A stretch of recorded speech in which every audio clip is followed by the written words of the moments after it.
Good morning, students. Today we will study about circulatory system. First, what is circulation? Circulation is the transport of nutrients, oxygen, carbon dioxide, and excretory product to the concerned tissue or organ. This circulation is important in order to transport the medium throughout the fluid medium throughout the body. This human circulatory system consists of blood vascular system and lymphatic system. So we can say that there are two circulatory system in our body, that is blood vascular system and lymphatic system. Lymphatic system consists of lymph vessels, lymph nodes. Blood vascular system consists of heart, blood vessels, and blood vessel consists of arteries, vein, and capillaries.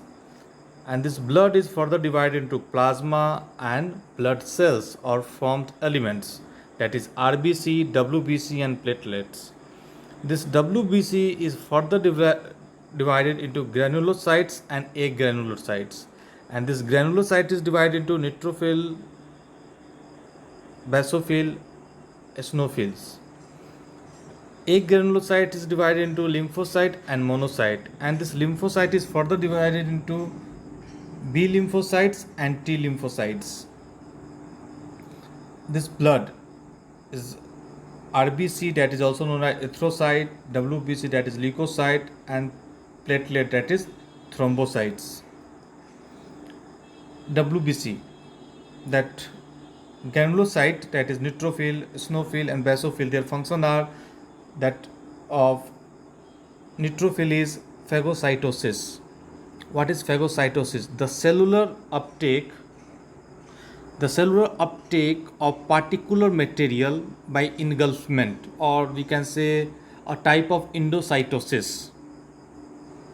At soldier of the body, eosinophil resist infection, cause allergic reaction in the body. Basophil secrete histamine, and it also cause various kind of allergic reaction also. So whenever this increases in our body basophil, then antihistamine tablets are given. Monocytes, again phagocytosis. Lymphocyte, that is B and T lymphocytes, it immune response of the body, secretes antibody. They help in the preparation of antibodies in our body in order to fight against antigens. ABO blood group system was given by Karl Landsteiner. Now, lymphatic system. What is lymphatic system? A network of vessels and nodes that convey lymph.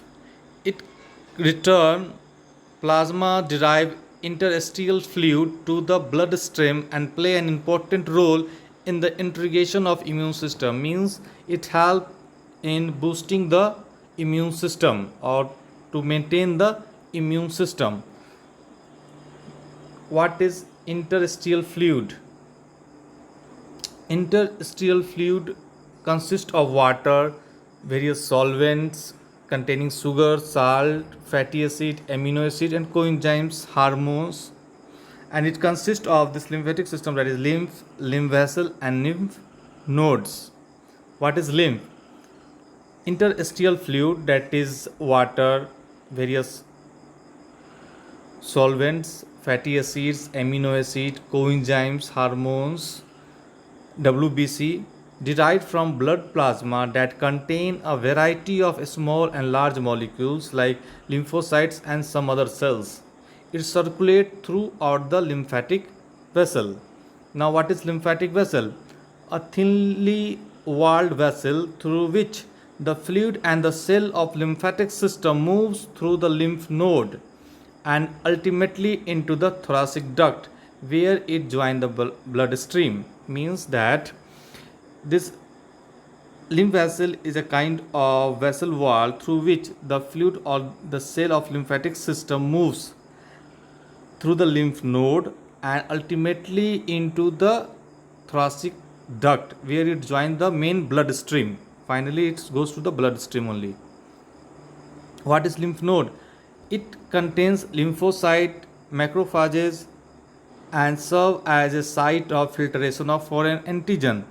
So it help in the filtration of foreign antigen, means antibodies, sorry, antigen means foreign particles from the environment which enter the body. It filtrate foreign particles, that is foreign antigen. This is the lymphatic system in our body. Here we have thoracic duct, axillary duct is here. So green color that we can see in our body with that lymphatic system. What is the function of lymph? It carries carbon dioxide, nitrogenous waste materials diffuse into the blood through the tissue fluid. It carries lymphocyte antibodies from the lymph node to the blood. So it carry lymphocyte and antibodies which is prepared in the body against the antigen and against the foreign particles that develop in the body. It destroys microorganisms and foreign particles in the lymph node, as the antibodies are prepared in the body in order to find against foreign particles. So it serves as a transport of antibodies. It drains excess tissue fluid from the intracellular space into the blood, means that whatever extra fluid is there in intracellular, means in the cell, is again spaced back into the blood, means transferred to the blood. Now transportation in plant. In plant, transportation of materials like food, water and the minerals take place through a conducting tissue called xylem and phloem. This conducting tissue is also known as vascular system in plant. Xylem transport water and minerals from the root to the all part of the plant. It consists of xylem vessel and tracheids. Water and the minerals enter the root by diffusion. What is diffusion? Diffusion is the transfer of molecules from higher concentration to the lower concentration. Then due to the transpiration, the suction force help in the upward movement of water and minerals. This is trachea that function in support and the water transport. Means how this water is transferred till the, what is first? Transpiration. What is transpiration? Loss of water in the form of water vapor from the aerial part of the plant is known as transpiration. Due to the evaporation of water, so here a kind of deficit of water happens. As the due to transpiration, transpirational pull, that root absorb water from the surrounding, and through the xylem this water goes up. This suction force is the kind of diffusion pressure deficit. As the water molecules on the top of the leaf decreases, so water from the plant, from the root coming up, will go to that area where the deficit water is there, and due to this the kind of suction force will take place at the root. Due to the diffusion, means that concentration of water molecules will be higher in the soil, and the concentration of water will be less in the root area. So due to the diffusion pressure, that water will move through the root and it will go through the xylem for the transpiration. This is how water is transported throughout the plant. Now phloem. Transport food from the leaves to the other part of the plant. This process is known as translocation, or we can say simply it's referred to the long distance transfer through the vascular tissue. The phloem consists of sieve tubes and companion cell. What is companion cell? This is found in the phloem area of the plant, and their main function is to regulate the activities which are related to sieve element. And the sieve element is the integral component of the phloem which join end to end to form a channel for conduction. So this is a kind of this sieve tube which join end to end for the conduction process. This is one end here, one end, so it join end to end for the conduction. It allow the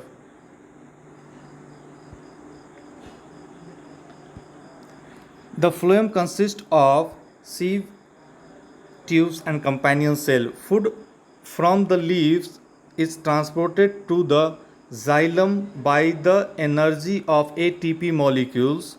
Due to the osmotic pressure, water enter the phloem and help in the transportation of food. So due to the osmotic pressure, what is the osmotic pressure? The maximum amount of pressure developed in a solution when it is separated from pure water by semi-permeable membrane. So we can see this sieve tube present here, companion cells surrounded by phloem. This is how that phloem and xylem. Phloem is responsible for conduction of food throughout the plant, whereas xylem is responsible for water molecules. Thank you for today.